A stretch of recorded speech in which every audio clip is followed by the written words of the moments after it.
بابا بلے شاہ قصوری نے کہا تھا، اٹ کھڑکے دکڑ وجے تتا ہووے چلہ، آن فقیر کھاکھا جامڑ راضی ہووے بلا۔ تو آپ کے گھر میں جو کھانا پکتا ہے، ایک آدمی کا زیادہ کھانا پک جائے، کسی مفلوق الحال تک پہنچا دیں عزت نفس کے ساتھ، دعوت کی شکل کے اندر غرباء کو اپنے گھروں میں دعوت دیں۔ آج کل یہ فیشن بن گیا عمراء کی دعوت کرنے کا، غرباء کی بھی دعوت کریں، عزت سے بٹھائیں، اچھے دسترخوان پہ ان کو کھانا کھلائیں، ان کو تکریم دیں، ان کو عزت دیں، اپنے ارد گرد ماحول میں دیکھیں۔ میں نے یہاں بھی کہا ہوا ہے، پھر کہتا ہوں کہ ہماری ہمسائیگی میں، ہمارے قرب و جوار میں اگر کوئی ضرورت مند ہو تو مرکز اس کے لیے حاضر ہے، یہ اس کا اپنا گھر ہے، تینوں وقت کا کھانا دستیاب ہوگا۔ اور ہم بڑھ رہے ہیں اب اس کام کی طرف کہ ہم ملک کے طول و عرض کے اندر اور پوری دنیا کے اوپر انسانی فلاح کے لیے کام کے حجم کو بڑھائیں گے انشاءاللہ۔ پہلے بھی اللہ کی توفیق سے ہم مختلف جگہوں پہ روہنگیا میں کام کر رہے ہیں، کاک بازار میں کام کر رہے ہیں، اردن میں کام کر رہے ہیں، فلسطین میں کام کر رہے ہیں۔ اللہ نے ہمیں توفیق نصیب فرمائی، ہم گزشتہ 3-4 سالوں سے ارض شام میں، سیریا میں کام کر رہے ہیں۔ اس طرح ملک کے اندر بھی اپنے محدود وسائل کے اعتبار سے کام ہو رہا ہے، لیکن انشاءاللہ چونکہ بہت سارے کام ہیں ہمارے ذمے، مدارس کا قیام، پھر ان کی ضروریات کو پورا کرنا، اور اس طرح سے فنڈنگ ہم کرنے کا مزاج بھی نہیں رکھتے۔ ہمارا خیال ہے کہ اس کو ایک اچھے ڈیسنٹ طریقے سے لوگوں کو ترغیب دے اور لوگ ہمارے ساتھ کھڑے ہوں، تو ہم انشاءاللہ اس حجم کو بڑھائیں گے اور اچھے انداز سے آگے بڑھیں گے۔ میں آپ کو بھی کہوں گا کہ صرف آپ اپنی گلی کو سنبھالیں، آپ اپنے محلے کو سنبھالیں، پورے ملک کو، پوری کائنات کو میں بلکہ کوئی تنظیم، کوئی حکومت بھی نہیں سنبھال سکتی۔ جب جذبہ احساس بیدار ہوگا، جو سب سے ضروری کام ہے جو ہم نے کرنا ہے، تو پھر خود بخود ہمارے علم میں نہیں ہوگا، وہ ہمارا تنظیمی سیٹ اپ نہیں ہوگا،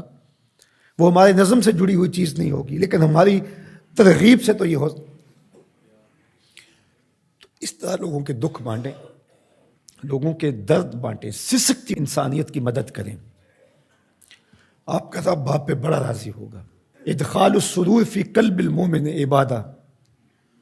کسی مسلمان کے دل میں خوشی داخل کر دیں تو یہ بھی عبادت ہے۔ آپ نہیں جانتے آسمان سے کتنی رحمتیں تمہارے اوپر اترتی ہیں جب تم کسی کا دکھ بانٹ رہے ہوتے۔ تو اللہ آسانیاں پیدا کرے، اللہ رحم فرمائے امت محمدیہ پر، پوری انسانیت پر۔ دور موجود کے سرمایہ دارانہ نظام نے دولت کو سمیٹ کر چند ہاتھوں تک پہنچا دیا، اور اس کا یہ نتیجہ سامنے آ رہا ہے کہ انسانیت بھوک افلاس کی طرف بڑھ رہی ہے، اور کہنے والے کہتے ہیں کہ آنے والے دور کے اندر لوگ نان شبینہ کو بھی ترسیں گے، بہت ساری اموات ہوں گی بھوک کی وجہ سے۔ وہ زمین جس کے خزانے بے بہا ہیں، اور اللہ نے قرب قیامت میں زمین کو خزانے اگلنے کا کہا ہے، جس کھیت میں فصل ہوتی تھی 15-20 من، آج اسی کھیت سے 40 من کے قریب نکل رہی ہے۔ زمین نے اپنے خزانے کھول دیے، لیکن یہ دولت سمٹ جاتی ہے، یہ وسائل سمٹ جاتے ہیں چند ہاتھوں میں، اور گندم خراب ہوتی رہی امیر شہر کی،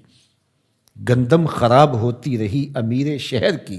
بیٹی مگر فقیر کی فاقوں سے مر گئی۔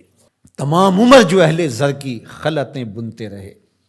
تمام عمر جو اہل زر کی خلعتیں بنتے رہے، ان فقیروں کے مقدر میں کفن کاغذ کا تھا۔ تو یہ عدم مساوات ہے۔ اگر ان لوگوں کا بس چلے تو یہ فضاؤں سے آکسیجن بھی جمع کر لیں اور غریبوں کو سانس لینے کا حق بھی نہ دیں، اور انسانیت جو ہے وہ سانس کے لیے، آکسیجن کے لیے بھی ترسے،